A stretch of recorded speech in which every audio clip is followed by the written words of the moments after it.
Alors bonjour à tous, aujourd'hui on va parler d'alimentation. Donc je suis avec Eva. Bonjour Eva, tu es conseillère élevage indépendante dans le Grand Ouest. Donc on va parler alimentation. Toi qui suis une bonne vingtaine d'éleveurs, est-ce que tu saurais me donner un peu de chiffre de coût alimentaire moyen aujourd'hui? Oui, bonjour Delphine. Aujourd'hui, c'est vrai que les coûts alimentaires chez les éleveurs varient vraiment selon les types de systèmes dans lesquels ils sont inscrits.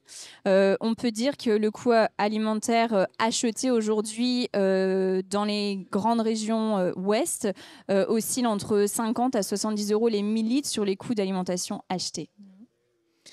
Alors justement, il a augmenté depuis quelques années avec l'augmentation des charges. Tu as vu une augmentation J'ai particulièrement vu des augmentations qui sont liées à des choix de système ou des décisions qui ne sont pas toujours en faveur d'une réduction des intrants alimentaires. Pour autant, les prix n'ont pas toujours explosé. C'est plutôt des agriculteurs qui ont été contraints d'acheter davantage de concentrés, par exemple, qui ont fait qu'en effet, le coût alimentaire a évolué à la hausse. Ce n'est pas vrai chez tous les éleveurs. Il y a aussi des éleveurs qui ont réussi à maîtriser leur coût alimentaire et donc par différents moyens d'ailleurs. Il y a de nombreux leviers à ce sujet. Ben alors justement, est-ce que tu peux m'en citer quelques-uns, les principaux, qu'est-ce qu'on peut mettre en place pour réduire ces achats justement? Si on se concentre principalement sur les coûts alimentaires qui sont liés au fourrage, on peut citer la première qui est la plus difficile peut-être, c'est de récolter des fourrages de qualité. Donc ça va être un premier levier. Le deuxième levier va être de vraiment être sur la qualité du pâturage et comment perdurer le pâturage dans le plus long terme. Alors pâturage ou valorisation de l'herbe, parce que finalement le pâturage on peut l'utiliser, l'herbe on peut l'utiliser sous différentes formes et pas que en pâturage.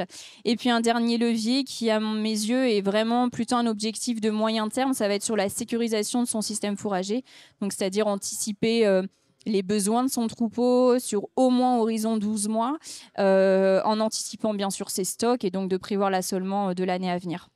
Et tu me disais tout à l'heure, quand on préparait, que diversifier son assolement est vraiment une clé importante. En gros, ne pas mettre tous ses œufs dans le même panier, quoi. Exactement. L'idée, c'est que dans un système fourrager, il n'y ait pas simplement du maïs et de l'herbe sur des systèmes de récolte uniques.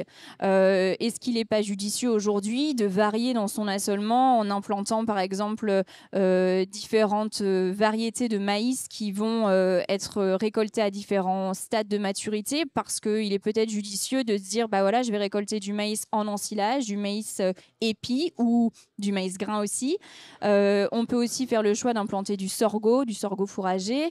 On peut faire le choix de mettre des dérobés qui peuvent être pâturés ou récoltés. Et puis sur les choix d'herbes, il y a aujourd'hui plein de possibilités sur des variétés et des espèces qui peuvent répondre à différents objectifs. Et même quand on est ric-rac en surface fourragère, il vaut mieux diversifier quand même. Oui, la difficulté résidera dans quel type de culture je mets sur quelle nature de sol, bien sûr. Mais c'est vrai que chez tout le monde, il y a un intérêt de diversifier les cultures, alors de diversifier l'assolement, pardon. Vraiment, j'insiste sur le fait que diversifier l'assolement, ça peut tout simplement être, même dans un système 100% herbagé, simplement faire le choix d'implanter des espèces qui sont différentes dans différentes parcelles. Donc voilà, il y a vraiment une diversification intra-culture, si on peut dire, y compris en fourrage. Bon, alors, on a la base fourrage, vient ensuite l'achat des aliments. Alors là, sur quoi il faut se concentrer? Qu'est-ce qu'il faut faire attention pour justement ne pas faire exploser son coût, quoi? Alors, pour éviter de faire exploser son coût alimentaire, j'encourage les éleveurs à se limiter à de l'achat de matières premières.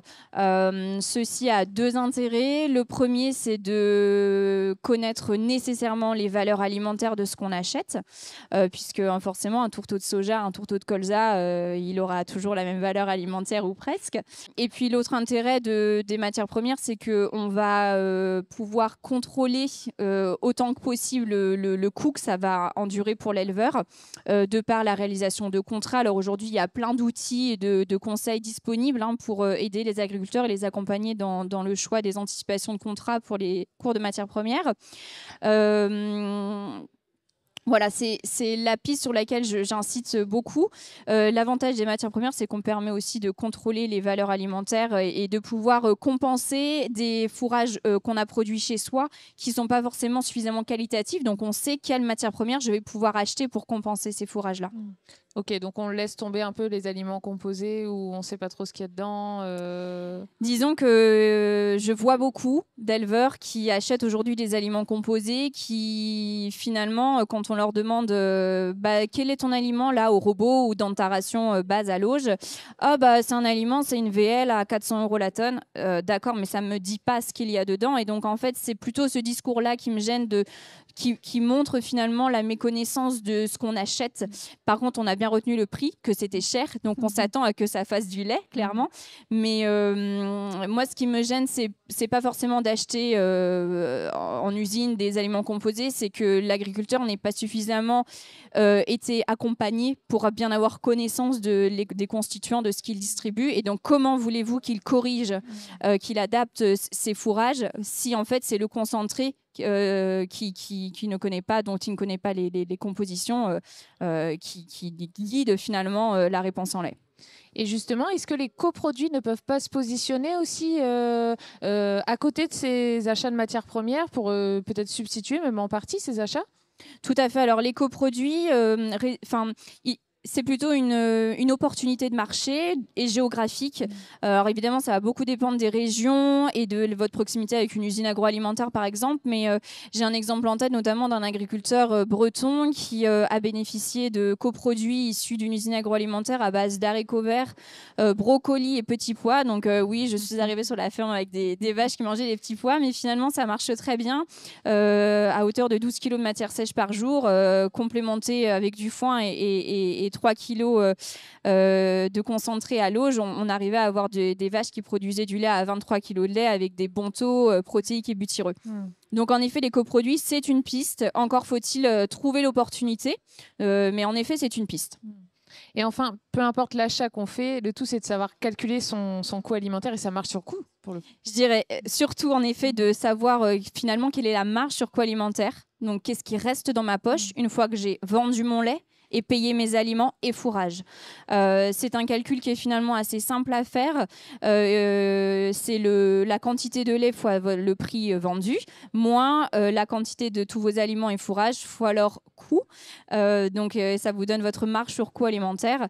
Je dirais que l'objectif, c'est d'atteindre à minima 8 € par vache par jour. Et j'insisterai sur le fait d'intégrer des coûts de fourrage qui sont ceux réalisés sur la ferme et pas ceux calculés de manière assez standard.